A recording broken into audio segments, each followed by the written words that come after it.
everyone, welcome to my channel Ekansh. Hope you all are good. Class 8th. Today we will learn about subsidiary alliance. Turn to page number 27. Subsidiary alliance. The concept of subsidiary alliance was introduced by Lord Wellesley, willing thereby to secure British supremacy in India. Subsidiary alliance का concept Lord Wellesley ने British supremacy यानी British के वर्चस्व को India में secure करने के लिए इंट्रोड्यूस किया था. In his opinion this was necessary for the fact that French were reviving their interest in the east and Napoleon had already reached in Egypt. Lord Wellesley के विचार से यह आवश्यक था क्योंकि फ्रेंच ईस्ट में फिर से अपनी कॉलोनीज डेवलप करने लगे थे. वो उनके इंटरेस्ट जो थे फिर से वो उन्हें रिवाइव कर रहे थे.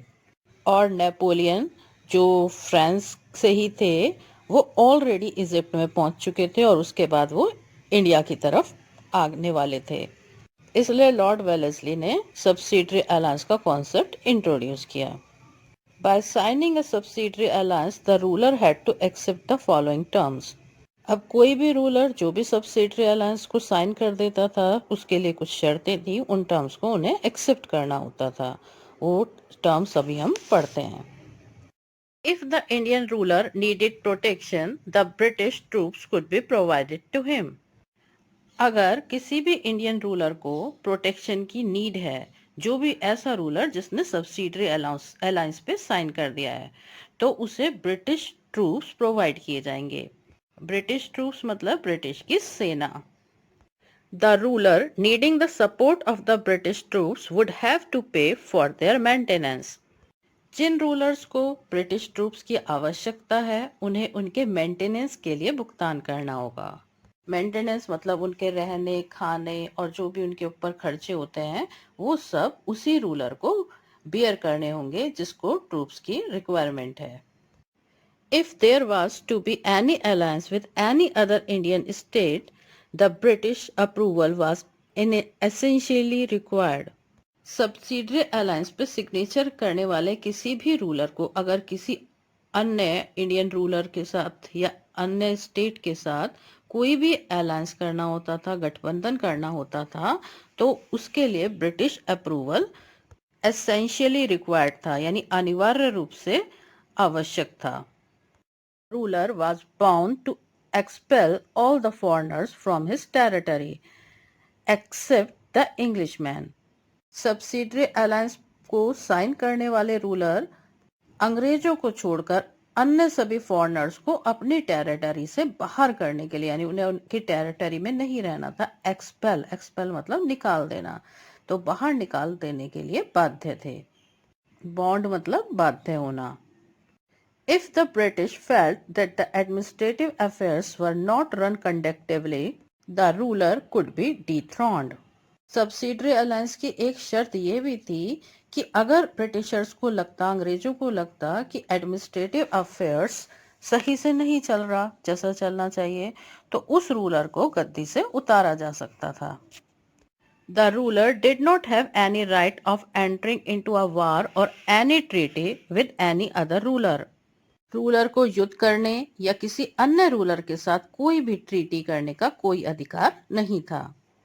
The ruler had to appoint a British resident in his court who used to observe the administrative affairs and the manner the ruler ruled.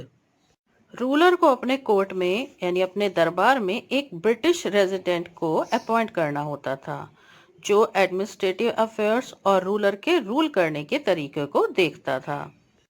The subsidiary alliance system made the company the de facto power in India. It established the suzerainty of the company over many independent states. Subsidiary alliance system ने company को यानी east India company को भारत में de facto power बना दिया था, एक वास्तविक शक्ति बना दिया था. इसने कई इंडिपेंडेंट स्टेट पर अपना आधिपत्य स्थापित कर लिया. सुजेरेनिटी मीन्स आधिपत्य, यानी अपने अधिकार में कर लेना. Wellesley proposed the terms of the alliance before the Nizam of Hyderabad. Incidentally, the Nizam in the year 1798 was not very hostile to the English in India. Wellesley persuaded him to enter into the alliance. In September 1798, Nizam entered into the subsidiary alliance with the company. The Nizam was the first Indian ruler to enter into the alliance. Next came the turn of oath. In the year 1801, the Nawab of Oudh also signed the subsidiary treaty. Lord Wellesley, जिन्होंने subsidiary alliance को India में introduce किया था, ने हैदराबाद के निजाम के सामने alliance की शर्तों का प्रस्ताव रखा।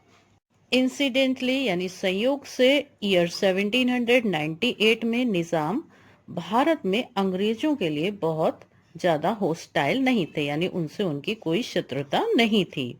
वेलेस्ली ने उन्हें अलायंस में एंटर करने के लिए राजी कर लिया। परस्यूडेड मतलब मना लेना या राजी कर लेना। सितंबर 1798 में निजाम ने कंपनी के साथ सब्सिडरी अलायंस में एंटर किया। निजाम अलायंस में एंटर करने वाले पहले इंडियन रूलर थे। इसके बाद ओध यानी अवध की बारी आई। ईयर 1801 में अवध के नवाब ने भी सब्सिडरी अलायंस पर सिग्नेचर कर दिए। Many Rajput princes as well entered into the subsidiary alliance system. Some small states like Tanjore, Surat, Orkot and Farrukhabad also accepted the alliance. Tipu Sultan was killed in the course of the Fourth Mysore War. His death paved the ways of Mysore for Wellesley. He forced the new ruler to enter into the alliance. कई Rajput princess ने भी subsidiary alliance system में enter किया। तंजौर, सूरत, आरकोट और फर्रुखाबाद जैसे कुछ छोटे states ने भी अलायंस को एक्सेप्ट कर लिया। 1799 में फोर्थ मैसूर वार के दौरान टीपू सुल्तान की डेथ हो गई। उनकी मृत्यु ने वेलेस्ली के लिए मैसूर के मार्ग को प्रशस्त कर दिया। वेलेस्ली ने नए रूलर, जो कि कृष्णा राजा ओडियार के ही परिवार से थे, को अलायंस को एक्सेप्ट करने के लिए मजबूर कर दिया। Effects of the subsidiary alliance system. The subsidiary alliance turned out to be highly advantageous to the interest of the company. This helped the company maintaining a large force at the cost of the Indian rulers. They stationed the British forces into the territory of the Indian rulers, which strengthened their hold over princely states. The alliance brought the French influence in India under control. Subsidiary alliance company के interest के लिए अत्यधिक फायदेमंद साबित हुआ। इससे company को Indian rulers की कीमत पर एक बहुत बड़ी ताकत बनाए रखने में मदद मिली। उन्होंने ब्रिटिश आर्मी को इंडियन रूलर्स की टेरिटरी में तैनात कर दिया। स्टेशन मतलब तैनात करना, जिससे रियासतों पर उनकी पकड़ मजबूत हो गई। प्रिंसली स्टेट्स यानी रियासतें। सब्सिडरी अलायंस ने भारत में फ्रेंच के इन्फ्लुएंस को भी कंट्रोल में कर दिया। Subsidiary alliance system produce some undesirable effects as well. Subsidiary alliance system ने कुछ अनडिजायरेबल यानी अवांछनीय इफेक्ट्स भी उत्पन्न किए। The rulers of the subsidiary states were left at the mercy of the British company. Their external policies were dictated by the company. Since the British forces undertook the defense of the subsidiary states, their rulers disbanded their own army. Disbandment of Indian army resulted in the unemployment of thousands of soldiers. These soldiers were not given any alternative jobs for their livelihood. Subsidiary alliance को sign करने वाले rulers या जो भी उसमें enter किए थे, वो सभी ब्रिटिश कंपनी की मर्जी पर ही थे, क्योंकि इनकी जितनी भी एक्सटर्नल पॉलिसीज होती थी वो कंपनी के द्वारा ही तय की जाती थी। क्योंकि सब्सिडरी स्टेट्स की रक्षा की जिम्मेवारी भी ब्रिटिश फोर्स ने ले ली थी, तो वहां के रूलर्स ने अपनी सेना को डिसबैंड कर दिया, यानी भंग कर दिया। इंडियन आर्मी के डिसबैंडमेंट के कारण हजारों सोल्जर्स बेरोजगार हो गए, अनएम्प्लॉयड हो गए। इन सोल्जर्स को उनकी लाइवलीहुड यानी उनकी आजीविका के लिए कोई अल्टरनेटिव जॉब नहीं दी गई। Spread all round misery by joining the ranks of the Pindaris. The Pindaris used to indulge in plunder and loot. वो सोल्जर्स पिंडारीज के ग्रुप में शामिल हो गए। पिंडारीज लूटपाट में लिप्त रहा करते थे, इंडल्ज रहते थे, तो उनके श्रेणी में शामिल होकर उन्होंने भी चारों ओर दुख फैलाया, लूटपाट की। The expenses of the defense forces were met by the Indian states.